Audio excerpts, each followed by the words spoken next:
ఎసికా ఉగ్రవాద స్థావరాలపై భారత్ దాడులకు సంబంధించిన మరిన్ని డీటెయిల్స్ సత్యం లైవ్ లో అందిస్తారు. సత్యం, డీటెయిల్స్ ఏంటి? అర్ధరాత్రి నుంచి పాకిస్తాన్ పై భారత్ అర్ధరాత్రి నుంచి దాడులు ప్రారంభించింది. ఇది ఇప్పటి వరకు అంటే గత వారం రోజులుగా కూడా కాశ్మీర్ దాడి తర్వాత ఉగ్ర దాడి తర్వాత భారత్ చాలా సీరియస్ గా తీసుకుంది. రాత్రి నుంచి ఎక్కడైతే పాకిస్తాన్ లో ఉగ్ర స్థావరాలు ఉన్నాయో ఆ 9 స్థావరాలపై దాడులు నిర్వహించింది, వైమానిక దాడులు నిర్వహించింది. పిఓకే పరిధిలో ఉన్న ఉగ్ర స్థావరాలు, అదేవిధంగా పాకిస్తాన్ లోని కొంత పరిధిలో ఉన్న ఉగ్రవాదుల స్థావరాలపై భారత సైన్యం దాడులు నిర్వహించింది. ఇక ప్రపంచ వ్యాప్తంగా కూడా భారత్ చేస్తున్న ఈ ఉగ్ర పోరు పైన ప్రపంచ వ్యాప్తంగా కూడా మద్దతు లభిస్తుంది. ఇక అమెరికా అధ్యక్షుడు పుతిన్ తో ఇప్పటికే భారత దౌత్యవేత్తలు సంప్రదింపులు జరిపారు. భారత్ తో పాటు అమెరికాతో పాటు రష్యా కూడా భారత్ కి మద్దతు తెలుపుతుంది. ఇక దేశంలో కూడా పాకిస్తాన్ పై దాడులు చేయాలి, ఉగ్రవాదులు ప్రేరేపించే పాకిస్తాన్ దేశంలో ఉన్న ఉగ్రవాద స్థావరాలపై దాడులు చేయాలని భారతదేశ వ్యాప్తంగా ఉన్న ప్రజలంతా కూడా మద్దతు తెలుపుతున్నారు. అర్ధరాత్రి నుంచి అంటే భారత సైన్యం గత వారం రోజులుగా కూడా ఎక్కడైతే పాకిస్తాన్ ఉగ్రవాదులు పెంచి పోషిస్తుందో వారికి మద్దతు ఇస్తుందో ఆ స్థావరాల పైన దాడులు చేయడానికి భారత్ ప్రభుత్వం గత 4-5 రోజులుగా కూడా త్రివిధ దళాలకు సంబంధించిన సైన్యాధిపతులంతా కూడా సిద్ధంగా ఉన్నారు. ఇటు ప్రధాని నరేంద్ర మోడీతో వరుసగా సమావేశాలు నిర్వహించిన తర్వాత ఈ రోజు అర్ధరాత్రి నుంచి ఎక్కడైతే పిఓకే పరిధిలో ఉన్న ఉగ్ర స్థావరాలు పాకిస్తాన్ నేరుగా సైన్యమే వారికి మద్దతు ఇస్తూ వారిని పెంచి పోషించే ప్రయత్నం చేస్తుందో, వారిని భారత్ పై ఉసుగొలుపుతుందో ఆ ప్రాంతంలో భారత్ ఈ రోజు వైమానిక దాడులు చేసింది.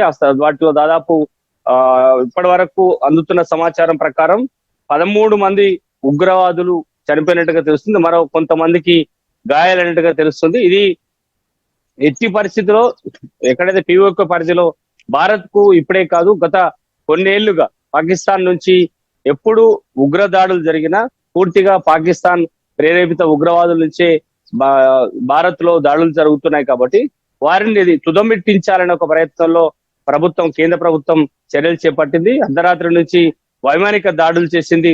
దాని ద్వారా ఎక్కడైతే ఉగ్ర స్థావరాలు ఉన్నాయో వాటిపైన ముష్కరులు ఎవరైతే భారత్ ని పదే టార్గెట్ చేస్తూ గత 4 రోజులుగా కూడా కవ్వింపు చర్యలకు పాకిస్తాన్ పాల్పడుతూ ఉంది. ఎన్నిసార్లు శాంతిగా కేవలం ఉగ్రవాదులను పాకిస్తాన్ భూభాగంలో పెంచి పోషిస్తున్నా లేదంటే వారికి సహకరిస్తున్న వారిని అలాంటి చర్యలు చేయకుండా భారత ప్రభుత్వానికి సహకరించాలి, లేదంటే ఉగ్రవాదులను ఏరివేయడానికి భారత ప్రభుత్వానికి కాశ్మీర్ ఎక్కడైతే పిఓకే ప్రాంతాల్లో ఉన్నారో వారిని ఏరివేయడానికి ప్రయత్నం చేస్తున్న భారత ప్రభుత్వాన్ని సహకరించాలని పదే అనేక అంతర్జాతీయ వేదికలపై భారత్ ప్రయత్నం చేసిన ఇక పాకిస్తాన్ నుంచి సహకారం లేకపోవడం వల్లే ఇటు పాకిస్తాన్ లోన అదేవిధంగా పిఓకే పరిధిలో ఉన్న ఉగ్రవాద స్థావరాలపై భారత్ దాడులు చేసింది.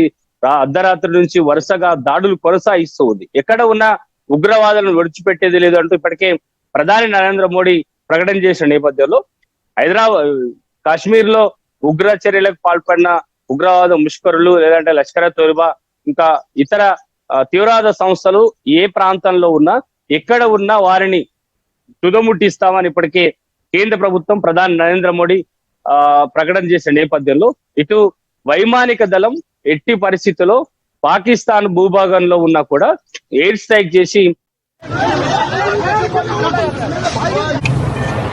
मेरे देशवासियों को हमने पहलगाम का बदला लेना शुरू कर दिया है।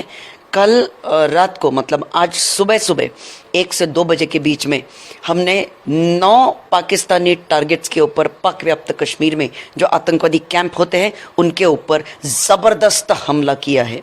और ये ज़बरदस्त हमला इतना भयानक था कि वहाँ पर मानो पूरी दिवाली ही हमने खोल दी है। रात भर LOC के ऊपर दिवाली चलती रही, सीज फायर वायलेशंस चलता रहा, जवाबी कार्रवाई हम तगड़े तरफ से दे रहे हैं और ये पूरा जो एक्शन है ये पूरा हुआ है जिसका नाम है ऑपरेशन सिंदूर। और इसके लिए हमने किस प्रकार से तैयारी करी है, हमने NTRO द्वारा जो टारगेट्स स्पेसिफिकली जो नोट डाउन किए थे उन टारगेट्स के ऊपर हमने काम किया। वो टारगेट्स के ऊपर हम किस प्रकार से पिन पॉइंट हिट कर सकते हैं उसको हमने डिसाइड किया और फिर ये रात को हमला हुआ है। और ये यूजुअली हमला हम लोग जब भी शत्रु के ऊपर हमला करते हैं वो इस समय पर, ऐसे समय पर करते हैं जब सैनिक, दूसरे देश के जो लोग होते, सैनिक होते, वो सो रहे होते। बिलीव यू मी, हमने कोई भी सिविलियन टारगेट के ऊपर हिट नहीं किया है। हमने सिर्फ और सिर्फ आतंकवादी ठिकानों के ऊपर, हिजबुल लश्कर, इनके कैंप को नेस्तनाबूद कर दिया है और बर्बाद कर दिया है। आगे और क्या होता है इसके लिए इंतजार करेंगे हम जरूर, लेकिन अभी एक्शन शुरू हो गया है और युद्ध का ब्यूगल ये हमने बजा दिया है।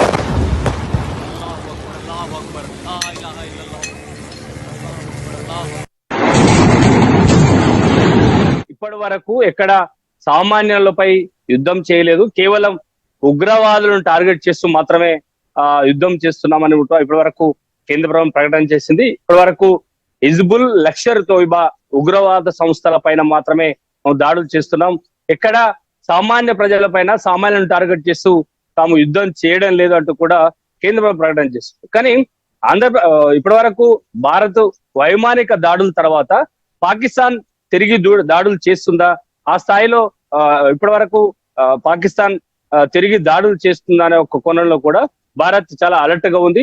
3 త్రివిధ దళాలను సిద్ధం చేసింది. ఇప్పటి వరకు ఆర్మీ, అదేవిధంగా వైమానిక దళాలకు సంబంధించి కూడా త్రివిధ దళాలను ఇటు ఇప్పటికే సిద్ధం చేసింది. పాకిస్తాన్ భూభాగం నుంచి ఏ మాత్రమైనా ఒక్క వైమానిక దళం భారత్ వైపు వచ్చినా వెంటనే వాటిని ఎదుర్కొనడానికి, తిరిగి దాడి చేయడానికి భారత వైమానిక దళం సిద్ధంగా ఉంది. ఇప్పటికే పాకిస్తాన్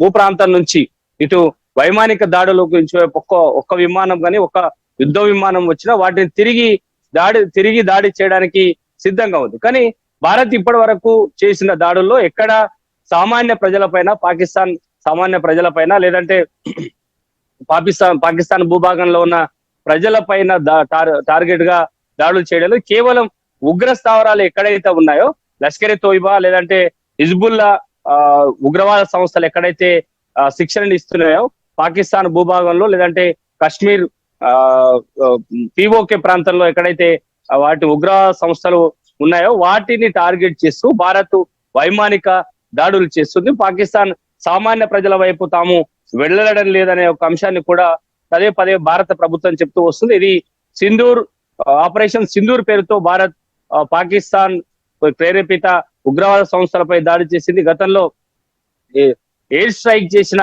భారత ప్రభుత్వం ఈసారి కూడా ఇటీవల కాశ్మీర్ లో జరిగిన ఉగ్ర దాడికి ఎవరైతే ఈ దాడిలో పాల్గొన్నారో వారిని ఎట్టి పరిస్థితుల్లో పట్టుకుంటామని భారత ప్రభుత్వం ప్రకటన చేసిన నేపథ్యంలో అసలు అంతర్జాతీయంగా కూడా అమెరికా పూర్తిగా మద్దతు ఇస్తుంది. అమెరికా అధ్యక్షుడు ట్రంప్ తో ఇప్పటికే అజిత్ దోవల్, భారత అధ్యక్ష అజిత్ దోవల్ ఆయనతో మాట్లాడారు. ఇక్కడ ఉన్న పరిస్థితిని ఆయన వివరించారు. ఇక త్వరలో ఉగ్రవాదుల ఏరివేత పూర్తవుతుంది, ఈ యుద్ధం ముగుస్తుందనే అంశాన్ని కూడా అమెరికా ప్రకటన చేసిన నేపథ్యంలో ఇటు ఒకవైపు